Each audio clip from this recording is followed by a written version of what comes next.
ya es demasiado. O sea, que tomarlo de ese lado, Gustavo, o sea... En septiembre del año 16, en un centro cultural de Morón, que se llama Bartolina, sobre la situación de Milagro Sala. Gómez Alcorta era la abogada defensora de Milagro Sala, y yo estaba investigando el tema, publiqué un libro que se llama La libertad no es un milagro, entrevisté al gobernador de Jujuy, al carcelero de Milagro Sala, el contador Morales, y además como presidente del CELS participé en todas las gestiones internacionales que permitieron que Milagro fuera, digamos, saliera de la cárcel y pasara a la situación actual de arresto domiciliario. E hicimos una charla en ese centro cultural, en Morón, para referirnos a ese tema exclusivamente. No había otra motivación. Y ahí apareció un agente de la AFI para tomar nota de cada cosa que decíamos, del público asistente, y ahí la justificación era que podía haber riesgo de actividades terroristas, de trata de personas o de narcotráfico. ¡Qué bárbaro! ¡Tremendo! ¡Qué locura! Disparatado. Y bueno, había algunos dirigentes políticos, había dos ex intendentes de Morón, Lucas Guí y Martín Sabatella. Guí es el nuevo intendente en este momento, lo había sido entonces, y bueno, hicieron un informe. La verdad es que el agente que hizo el informe era un tipo sabía hacer su trabajo, está bien hecho el informe, es fiel a lo que se dijo, es decir, nada que tuviera que ver con la motivación por la cual lo habían matado. Qué bárbaro, ¿eh? No, realmente es muy, muy impresionante, como es impresionante todo lo que hacían,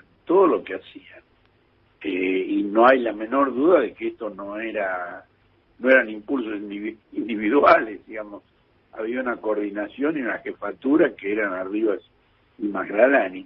Pero una cosa que es menos conocida es que los otros procesados en la misma causa son los jefes de las distintas bases que la AFI montó en el Gran Buenos Aires, en la provincia de Buenos Aires.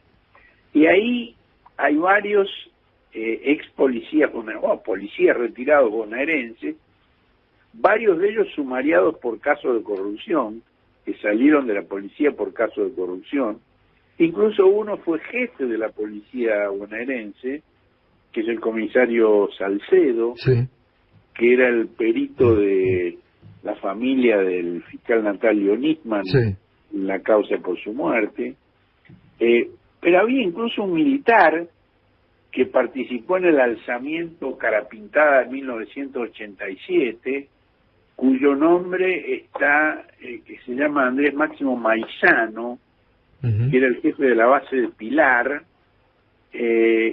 Maizano es capitán del ejército, participó en el alzamiento de Aldo Rico en 1987, su nombre está en la lista que compiló la Corte Suprema de Justicia cuando se llegó la causa en apelación, cuando se discutía si era un motín, una rebelión, de qué delito se trataba.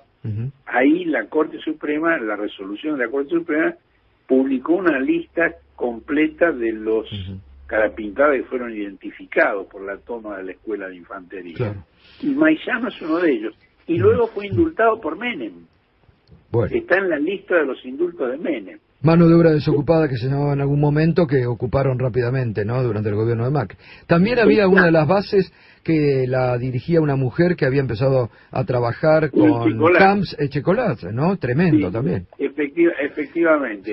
Ahora, todo esto tenía el visto bueno el jefe de la base de Matanza, Gustavo Emilio Carreiras, había sido jefe de la custodia de Juan José Álvarez cuando Álvarez fue ministro de Seguridad, y lo relevó, Álvarez lo corrió de ese cargo porque estaba sufriendo amenazas y no confiaba en la custodia. Claro. Sospechaba que la Mirá. custodia era parte de las amenazas. Totalmente. Ahora, todo esto tenía el visto bueno y el conocimiento de la entonces gobernadora y del ministro de Seguridad Ritondo, ¿no?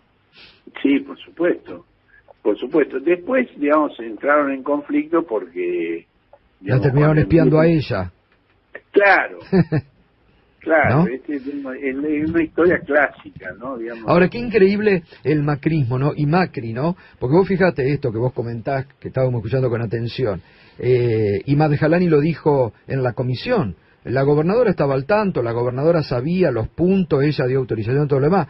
Después la terminaron espiando a ella, ¿no? En la provincia de Buenos Aires. Y a Rodríguez Larreta en la ciudad también lo espiaban y lo investigaban, ellos mismos por orden de Macri, ¿no? Así es. Bueno, lo seguían a Rodríguez Larreta. Vos viste que ahora Rodríguez Larreta se separó de la esposa. Sí, ¿eso Bueno, está confirmado? sí, está confirmado, pero digamos, uno de los informes del espionaje que le había mandado a hacer Macri tenía que ver con eso. Exactamente, me acuerdo. Mirá vos qué perversidad, ¿no? ¿Por dónde lo buscaban? Yo lo publiqué, Sí. Aparentemente tenían buena información. Qué bárbaro. El problema no es la calidad de la información, sino la ilegalidad. Pero claro, ahí vamos, la ilegalidad. Totalmente. Exactamente. Es tremendo. Ahora, fíjate una cosa, Gustavo. Yo publiqué una nota el 3 de enero del año 16. Claro, el 3 de enero nadie está leyendo los diarios. No. El 3 de enero, digo, yo tendría que haber republicado varias veces esa nota. Una nota que se llamó Apunten a la cabeza, que planteaba que el gobierno de Macri, que acababa de asumir, tenía menos de un mes en el gobierno, lo primero que se había propuesto es que lo sobreseyeran en la causa por el espionaje ilegal. ¿Te acordás que él tenía una causa cuando era jefe de gobierno de la ciudad autónoma? Y en cuanto asumió la presidencia, consiguió que le levantaran ese procesamiento. Entonces la nota dice, ahora prepara una ofensiva para colocar a su antecesora, Cristina Fernández de Kirchner, en la incómoda posición de la que él ha salido. Claro. Bueno, clarísimo. Tendrías que volver a publicarla en el Cohete a la Luna. Detalla la nota esa, las operaciones contra los camaristas Jorge Ballesteros y Eduardo Freiler, y cuento allí, te voy a leer un párrafo, es el tiempo de la venganza. El juez Sebastián Casanelo ya había sobreseído a Macri en una etapa previa, decisión que fue revocada por los camaristas Ballesteros y Freiler. La semana pasada quiere decir la última semana de diciembre, en cuanto Macri había asumido la presidencia. Ballesteros y Freiler recibieron un ultimátum de Macri, quien empleó al más insólito mandadero para solicitarles la renuncia, el presidente de la Corte Suprema de Justicia, Ricardo Lorenzetti. La intimación también abarcó a los jueces Norberto Ollarvide, que fue el primero que procesó a Macri por las escuchas, y Rodolfo Canicova Corral. Ollarvide decidió apurar su jubilación. Canicova se encargó de que tratara de operación conjunta ejecutivo-judicial para asegurar la justicia independiente que Macri saltó en su primer mensaje y que Casanelo ejemplificó sobreseyendo a flamante mandatario. Ahora es el turno de Cristina, a quien el gobierno decía haber presa por traición a la patria. Y continúa el desarrollo de todo lo que se estaba preparando, de todo lo que se desarrolló después. Mirá. Bueno, tenés que volverla a poner en el Cohete a la Luna, así el fin de semana la podemos leer. Sí, realmente el archivo sirve para esas cosas. Para estas cosas, obviamente, totalmente. Para ver esas cosas. Bueno, Horacio, bueno, gracias. Ponela en el Cohete a la Luna porque va a ser muy interesante, verificar gracias todo lo que... vos, un abrazo enorme, gracias. Chao. Horacio Berbisky pasaba en esta mañana silvestre. Impresionante, muy interesante todo lo que... Mirá vos, ya en enero del 2016 estamos hablando. Increíble. Y después ya sé cómo espiaban a todo el mundo.